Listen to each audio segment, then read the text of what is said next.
Gozerian.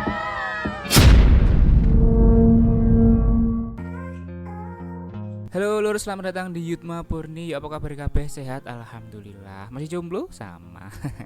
Oke lur, Yutma Purni akan upload 1 minggu 1 atau 2 kali karena memang gak bisa banyak-banyak. Karena kenapa? Karena yang membuat video saya sendiri, yang upload video saya sendiri, yang buat skripnya saya sendiri, yang edit saya sendiri, yang ngomong saya sendiri, yang riset video saya sendiri, apa-apa sendiri. Jomblo gak ada gandengan, gitulah pokoknya. Oke, lur, seperti biasa, film kali ini berjudul Ghostbusters Afterlife. Afterlife atau Afterlife? Afterlife kayaknya. Nah, film ini merupakan sequel ketiga dari film Ghostbusters 1984 dan juga Ghostbusters 1989.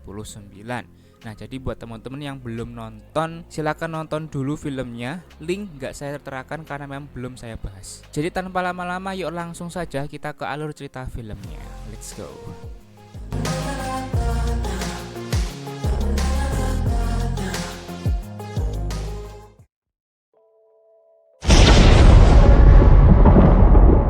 Film ini dibuka dengan sebuah pusaran badai besar di atas pertambangan Cinder, kota Summerfall, yang kemudian dilanjutkan dengan tembakan proton yang dihasilkan dari senjata khas Ghostbuster. Kemudian muncullah truk tua yang dikendarai oleh Egon Spengler.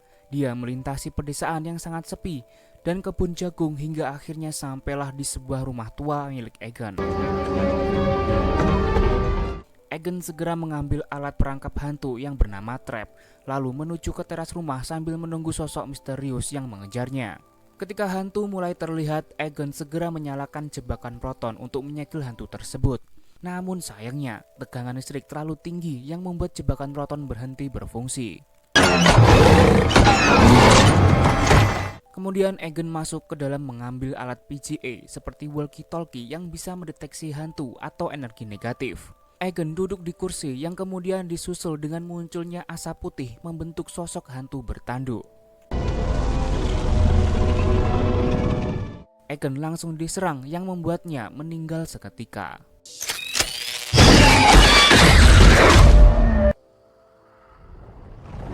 Perangkat PGA yang jatuh ke lantai tiba-tiba menyala yang artinya roh Egon baru saja keluar dari jasadnya.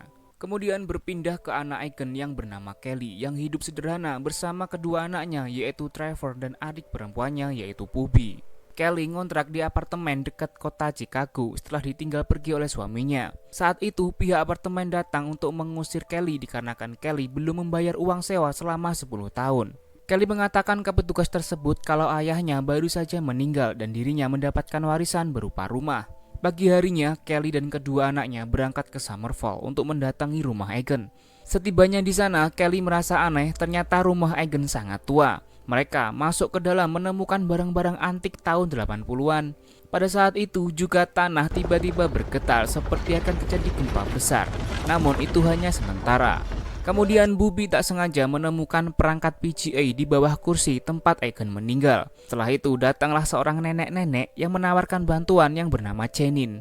Janine memberitahu Kelly bahwa semasa hidupnya Egon memiliki banyak hutang dan yang membayar hutang itu adalah Janine sendiri. Mendengar hal tersebut, Kelly pun kecewa karena bukannya warisan yang diberikan tapi malah hutang. Malam harinya, Kelly mengajak Trevor dan Bobby ke kota kecil untuk membeli makanan siap saji.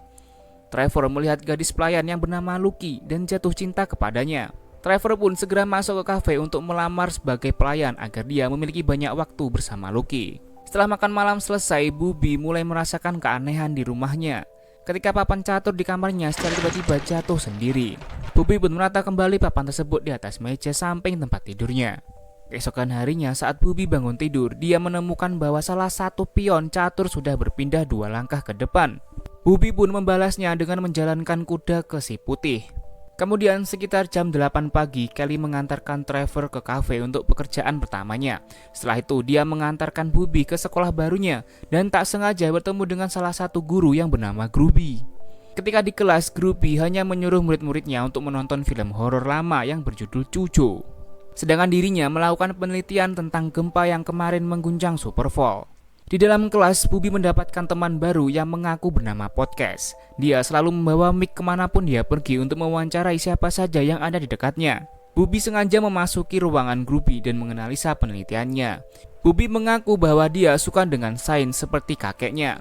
Gruby menunjukkan pola gempa bumi kepada Bubi dan menjelaskan kalau polanya tidak sama dengan gempa bumi seperti biasa. Di sisi lain, Kelly pergi ke toko untuk membeli bahan-bahan dekorasi. Kelly bertanya tentang ayahnya, di mana pelayan toko mengatakan kepada Kelly bahwa ayahnya terkenal sebagai petani tanah misterius yang tidak pernah menanam apapun di halaman rumahnya. Sepulang sekolah, Bubi diantar podcast yang terus mewawancarinya tentang alasan pindah ke rumah tua. Podcast kemudian mengajak Bubi bermain ke pertambangan Sander yang sudah lama ditinggalkan. Adapun rumor yang mengatakan satu persatu karyawan tambang dengan sendirinya melompat ke lubang pengorbanan hingga mati di dalamnya. Para warga menyebut ini sebagai kutukan Sandoria. Malam harinya, Bubi melihat langkah lain di papan catur telah dibuat. Bubi pun kembali membalasnya dengan mengajukan satu pion. Dan tiba-tiba pion putih bergerak sendiri membalas gerakan Bubi. Kini Bubi percaya hantu itu benar-benar ada. Hantu tersebut memandu Bubi menuju ke lantai bawah dengan bantuan perangkat PGA yang menyala-nyala. Bubi menemukan perangkat trap di bawah keramik. Pagi harinya, Bubi membawa trapnya ke sekolah yang langsung menarik perhatian Gruby. Gruby sangat kenal dengan trap ini karena dulu pernah digunakan Ghostbuster untuk menangkap hantu di kota New York. Gruby menunjukkan video jadul tentang anggota Ghostbuster yang mendapat penghargaan setelah menangkap beberapa hantu di New York. Kemudian mereka mencoba menyalakan perangkap trap dengan menyalurkan tenaga listrik dari aki bus. Ketika perangkat trap menyala, secara tiba-tiba roh anjing keluar lalu terbang ke arah pertambangan Sander.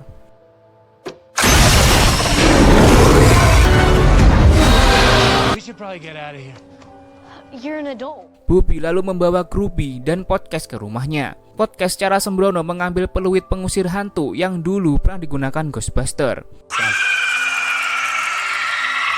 Mereka kemudian disambut oleh Kelly yang secara langsung menawarkan teh kepada Gary. Di sini podcast kembali menemukan buku yang berisi tentang hantu sebelumnya. Di salah satu halaman menyebutkan tentang dewa agung yang bernama Gozer yang memimpin roh-roh jahat. Untuk membangkitkan Gozer kembali, penjaga gerbang dan penguasa kunci harus merubah dirinya menjadi binatang buas. Gary dan Kelly semakin dekat. Mereka membahas tentang makan siang bersama untuk memulai hubungan mereka. Nah, nama Gruby ini diganti dengan Gary cuy, karena ketika dekat dengan Kelly memanggil Gruby dengan sebutan nama Gary. Pokoknya gitulah. Kemudian Bubi kembali mengikuti petunjuk alat PGA dipandu oleh hantu semalam ke ruangan bawah tanah. Bubi menemukan 4 baju anggota Ghostbuster. Dia juga menemukan sebuah senjata milik Ghostbuster yang tak lain tak bukan itu adalah Proton Tech. Di sini si hantu mulai berinteraksi dengan Bubi yang seolah-olah menyuruh Bubi untuk memperbaiki Proton Tech-nya. Bubi pun memperbaikinya dan merasa kalau hantu tersebut adalah kakeknya. Pagi harinya, Travo tak sengaja menemukan mobil tua di dalam gudang. Mobil tersebut adalah Echo One, kendaraan dinas Ghostbuster. Trevor pun memperbaiki Echo One. Di sisi lain, selagi Bubi dan podcast mencoba untuk menguji senjata Proton Tech di sebuah pabrik terbengkalai, mereka sangat senang ketika senjata tersebut bisa digunakan untuk menembak.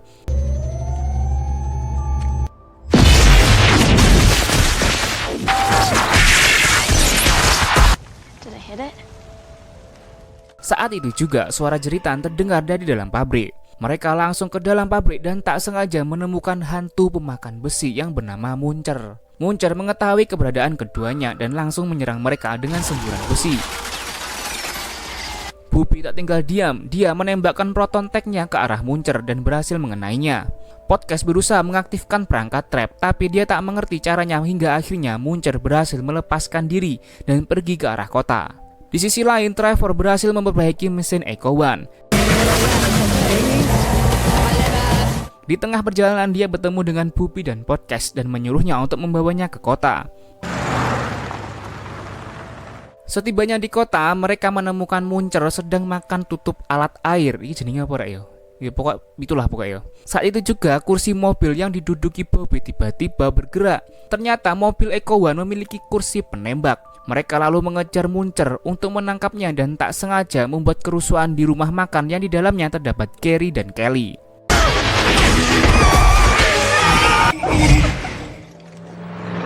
Podcast kemudian meluncurkan mobil RC yang sudah dipasang perangkat trap. Mereka akhirnya berhasil menangkap Muncher saat dia mencoba pergi ke pertambangan Sander.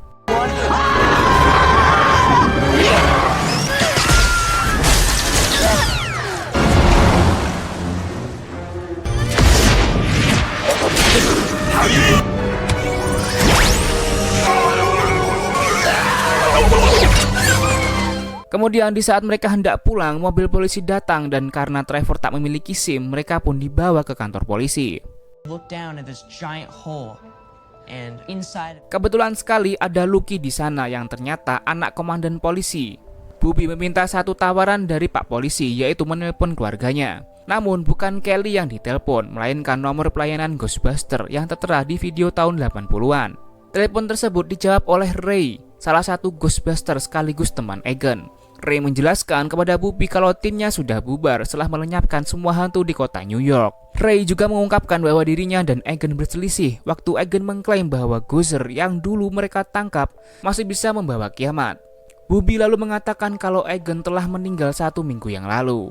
Telepon kemudian terputus saat Pak Polisi menyuruh Bobby ke ruangan tunggu. Kelly dan Gary datang untuk menjemput anak-anak. Sebelum pulang, Bobby meminta polisi untuk mengembalikan peralatan milik kakeknya, tapi Pak Polisi menolak. Go now. Setibanya di rumah, Bobby kesal dengan Kelly karena tak memberitahu siapa Egan sebenarnya. Kelly pun mengatakan kalau dulu dirinya tak suka sains, tidak seperti Egan. Hingga akhirnya Egan memilih pergi karena Kelly pernah berkata dirinya tak ingin terikat dengan Egan. Itulah sebabnya Egan pergi di rumah pertanian ini dan membangun peralatan untuk mencegah kebangkitan Gozer seorang diri. Di tambang Sander, kilatan petir menyelimuti pertambangan. Patung berbentuk anjing terlihat bergerak dan matanya menyala merah. Di tempat lain, Gary pergi ke supermarket untuk membeli es krim dan yogurt. Saat hendak menuju ke kasir, dia melihat bungkus marshmallow bergerak-gerak. Setelah itu muncullah marshmallow kecil dari dalam bungkus yang membuat Gary gemas. Yang menggemaskan tidak berarti baik. Marshmallow tersebut menggigit jari Gary dan disusul dengan kemunculan ratusan marshmallow mengacaukan seisi supermarket.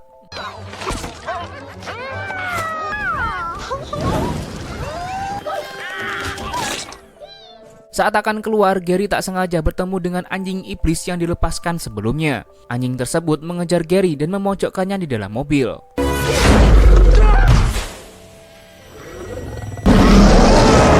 Berpindah ke podcast, Lucky, Trevor, dan Bobby sedang rapat tentang pertambangan Sander. Bobby meyakini kalau kakeknya pasti memiliki alasan kenapa dirinya mendirikan fasilitas di Summerfall. Untuk mencari tahu lebih dalam, mereka pun pergi ke tambang dan masukinya melalui lubang di atas bukit.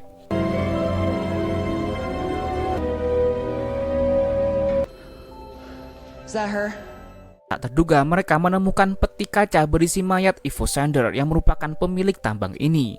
Bobby juga menemukan serangkaian angka di atap-atap yang jika dicermati, angka itu adalah tahun terjadinya bencana besar. Seperti letusan Gunung Krakatau pada tahun 1883 sampai tahun 2021, yang artinya di tahun 2021 akan terjadi bencana besar. Mereka menemukan sumur kematian yang di dalamnya terdapat lonjakan api neraka. Pada saat itu juga, Gozer muncul dari dalam sumur, tapi senjata proton secara otomatis menyegelnya.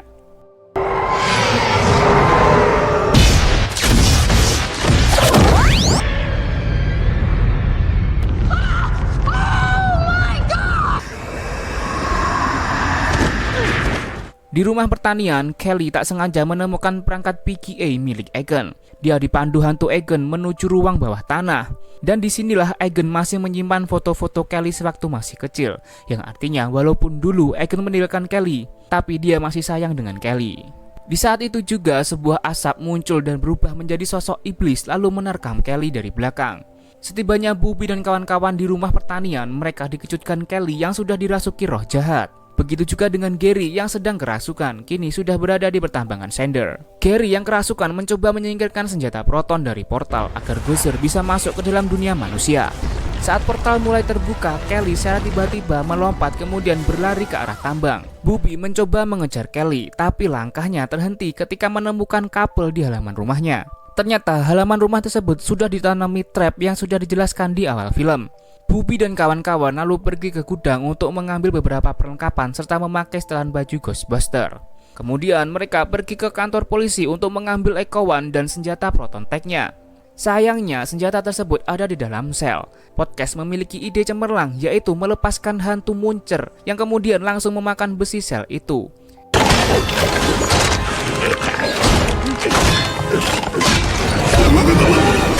Setelah Muncher pergi, mereka segera mengambil senjatanya dan pergi ke tambang bersama yang lain dengan Echo One serta mobil polisi. Kelly dan Gary yang masih kesurupan ketemu satu sama lain. Kelly berubah menjadi wanita bergaun, sementara Gary masih menjadi gembel. Kembali ke Bubi, di tambang mereka menemukan Kelly dan Gary menjadi anjing iblis yang mana ini syarat pembangkit Gozer. Setelah kedua berubah menjadi anjing, Ghoster dan ratusan roh jahat berhasil keluar dari sumur. Begitu juga dengan Evo yang kembali hidup dan memuja Gozer sebagai bosnya. Begitu juga dengan hantu jahat yang mulai keluar di kota yang membuat warga ketakutan. Bubi menghampiri Gozer sebagai pengalian, sementara Podcast mengendalikan perangkat trap dan berhasil menangkap anjing iblis yang merasuki Kelly.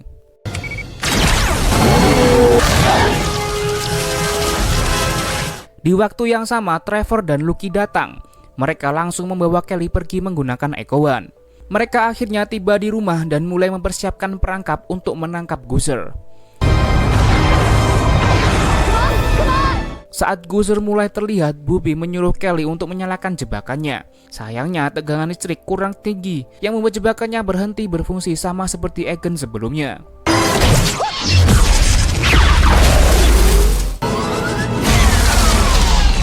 Lucky yang sedang melawan Gozer dengan proton tag-nya ditarik ke arahnya.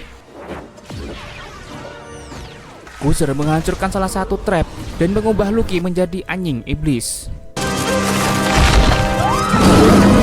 Ketika Gozer akan membunuh Kelly, tiba-tiba anggota Ghostbuster datang. Mereka adalah Ray, Peter, dan Risten. Ketiganya menyegel Gozer dengan blaster proton, tetapi itu sia-sia karena Gozer lebih kuat. Saat Gozer hendak membunuh ketiga Ghostbuster, Bubi lebih dulu menembak Gozer. Bubi menyegel Gozer dengan satu proton tag. Proton tag tersebut lebih kuat dari Gozer karena roh Egan membantu Bubi mengendalikannya. Ketika Ghostbuster membantu Bubi, sedangkan Trevor menembakkan proton tag-nya ke arah kapasitor listrik agar daya pada trafo bertambah. Seketika itu, puluhan trap di halaman rumah menyala yang langsung menyedot Gozer berserta roh jahat yang sebelumnya telah keluar.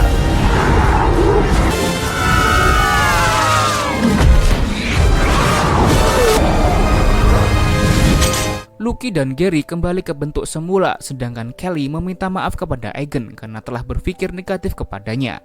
Kelly kemudian memeluk Egan, tapi gak lama kemudian Egan menghilang menjadi butiran debu bersinar.